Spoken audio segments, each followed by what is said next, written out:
있어요. 왜 머리 깎았어요?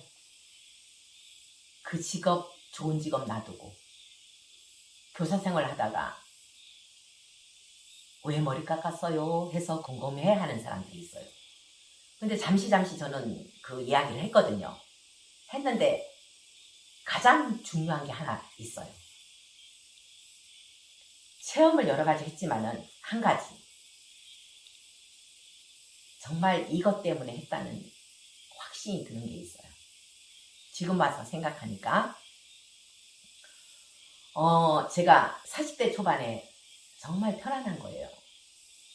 이제는 안정돼 있고 좋은 집도 가졌고 더 이상 갖고 싶은 것도 없고 바라는 것도 없고 이런 상태에서 절을 다녔어요. 그때부터는 절을 다니게 되더라고요. 절에 다니면서 이 비구니 스님한테서 많이 공부를 배웠어요. 여러 가지를 배웠는데 제가 질문을 많이 했어요. 어떤 질문을 했냐? 스님, 선이 뭐예요? 그러니까 이 스님이 부처님 마음이다 이러는 거예요. 스님, 부처님 마음이 어떤 마음이에요? 그거는 체험해봐야 안다 이러는 거예요. 그래서 선을 체험하려고 선원을 들어간 거예요. 선방을 들어가서 기초반에 들어갔어요. 하나 둘 셋, 셋 둘 하나 호흡을 계속 50분 호흡, 10분 질문, 50분 호흡, 10분 질문 이거를 계속 반복하는 거예요. 그 선원장 스님은 티벳에서 아라한이라고 인가받고 온 분이에요. 그러니까 굉장히 지도를 잘했죠. 사람들이 많이 몰려들었어요. 그 선원에. 거기서 어떤 질문을 받았냐? 여러 가지 질문 받았는데 그 중에 하나 결정적인 게 있었어요. 지팡이가 제 역할을 하고 있습니까? 볼펜을 갖고 이러면서 지팡이가 제 역할을 하고 있습니까? 이러니까 사람들이 예, 아니요, 아니요 이렇게 대답하잖아요. 근데 나는 속으로 저녁놀이 지는구나. 그래서 스님에게 스님, 저는 내면에서 저녁놀이 지는구나 해요. 이랬더니만 스님이 바로 보따리 싸래요. 그게 기초반에 들어가서 3일 만에 어디로? 가나선방으로 간 거예요. 가나선방은 몇 년 된 방이에요. 그러면서 보살님, 거사님, 여러분들도 이 보살님처럼 될 수 있습니다. 이 보살님은 전생에 수행을 많이 했기 때문에 바로 올라가는 겁니다.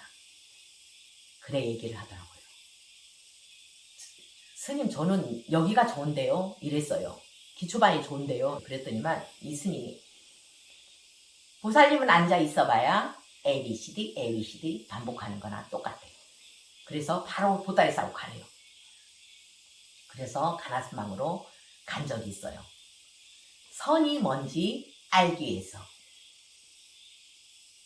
가나선, 화두선, 조사선, 묵조선, 어리선 이런 선자가 붙어요. 선은 부처님 마음이에요. 부처님 마음은 어떤 거예요? 아까 저녁놀이 지는구나. 저는 왜 그렇게 대답하는지를 나중에 알았어요. 아, 이거구나. 분별 없는 그 마음자리. 그게 부처님 마음. 분별 없는 마음. 우리는 예, 아니요 두 가지로 대답해요. 기다, 아니다. 좋다, 나쁘다. 이렇게 두 가지로 분별을 해요. 선과 악. 부처님 마음은 두 가지가 없어요. 중도예요, 중도. 그럼 좋을 것도 없고 나쁠 것도 없고 선도 없고 악도 없고 아까처럼 저녁놀이 지는 거나는 예, 아니오를 떠난 그 자리를 얘기한 거예요.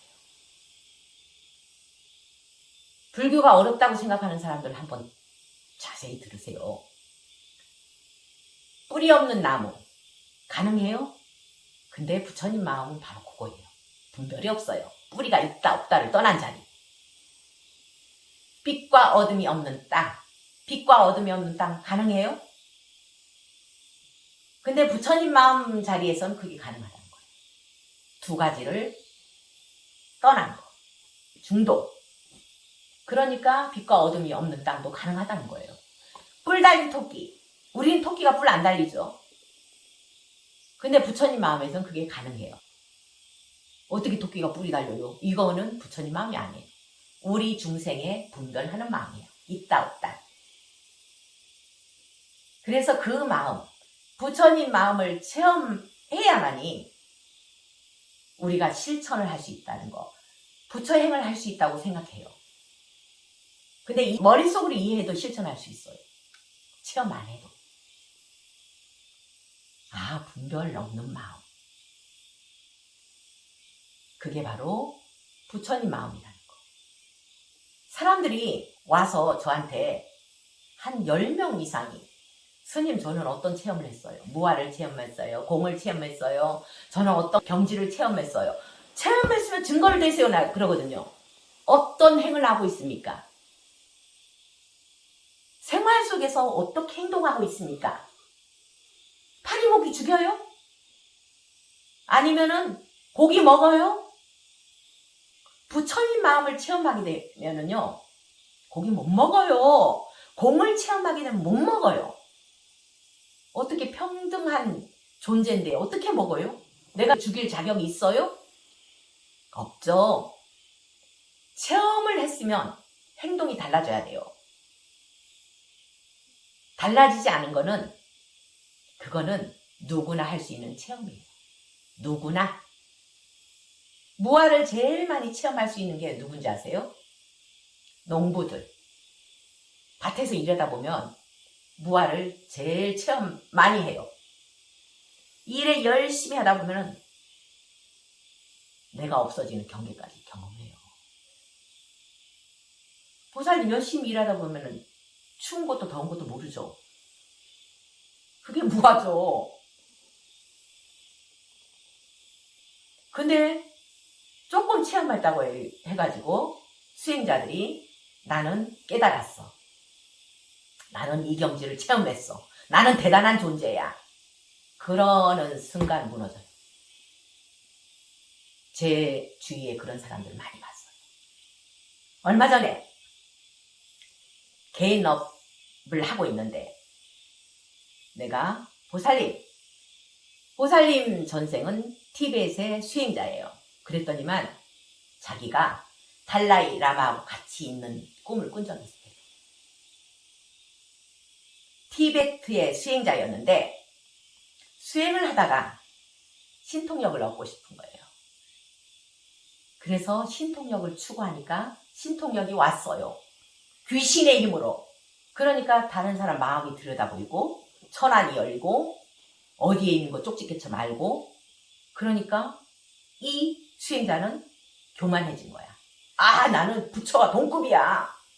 나는 대단해. 그러면서 사람들 다 무시했어요. 너희들은 중생이고 나는 부처야. 나는 이렇게 대단해. 신통력도 있고. 그런 생이 있는 거예요. 그래서 지금 생에 태어나면서부터 이 보살님은 귀신들이 보이기 시작합니다. 전생에 불러들였던 그 귀신들이 이용했던 귀신들이 옆에 붙어 있는 거예요. 그러면서 생활은 지옥이야. 지옥 같은 삶을 평생 살았어요. 귀신에게 시달려요. 어디 가면 또 붙어와요. 그게 수행자로서 수행하다가 신통력에 의지한 결과예요. 신통력은 어떻게 생기느냐? 보통 수행자들이 수행하다가 너무 힘들면 신통력을 추구해요. 저도 너무 힘들죠. 공까지 체험하고 나면 너무 힘들어요. 그때부터 지옥이에요. 왜 지옥인 줄 아세요? 지금까지 행동했던 거를 반대로 해야 되니까. 얼마나 힘든지 아세요? 죽고 싶어요. 이제까지 습관을 다 버려야 되니까. 집착했던 거, 욕심냈던 거, 나를 위해서 했던 모든 행동을 바꿔야 되니까. 그거를 뛰어넘지 못하면 무너져요. 다음 생 다시 시작해야 돼요. 그러니까 그거를 뛰어넘어야 된다는 거죠. 어떤 거? 체험했으면 그때부터 보임 과정이 있어요. 그거를 이제까지 습을 버리는 과정. 그게 없으면은 다 무너져요. 아까 보살님은 신통력에 의지해가지고 했던 결과로 귀신들이 태어나면서부터 세세생생 따라다니는 거예요.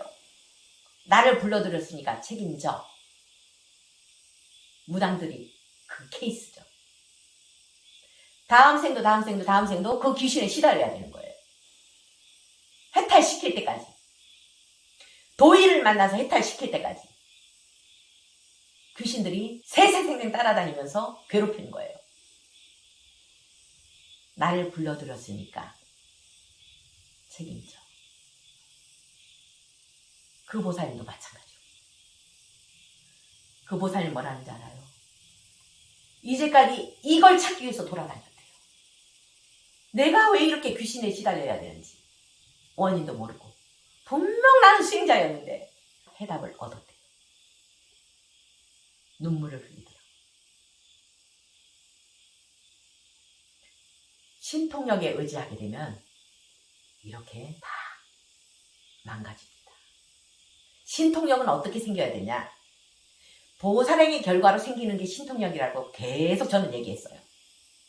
보살행을 하다 보면 관세음보살님처럼 지장보살님처럼 점점 내 입장이 비워져요. 나를 향했던 게 상대방을 향한 그 마음으로 변하기 때문에 타신통이 저절로 생기는 거고, 점점 우주와 합일되는 과정에서 저절로 천안통이 생기는 거고, 그게 신통력이에요. 보살행의 결과로 생기는 게 바로 진짜 신통력입니다. 교회 목사들도 산에 가서 산기도를 많이 해요. 왜? 신통력 생기게 하기 위해서. 병 고치는 능력, 방언, 귀신의 힘을 빌리는 거예요. 무당이나 목사들이나 산에서 산기도 하고 신통력을 얻기 위해서 허공에다가 고함을 질러대는 거예요. 그러다 보면 신통력은 생겨요. 누구의 힘? 귀신의 힘. 보살행의 결과로 생기는 게 아니고 귀신의 힘. 그래서 자기가 신과 동일하다고 나는 신이야 하면서 다니는 거예요. 신통력이 생기니까. 그러면은 지옥으로 떨어집니다. 열심히 우리는 보살행해서 귀신에게 의지하지 말고 보살행의 결과로 생기는 신통력을 추구합시다.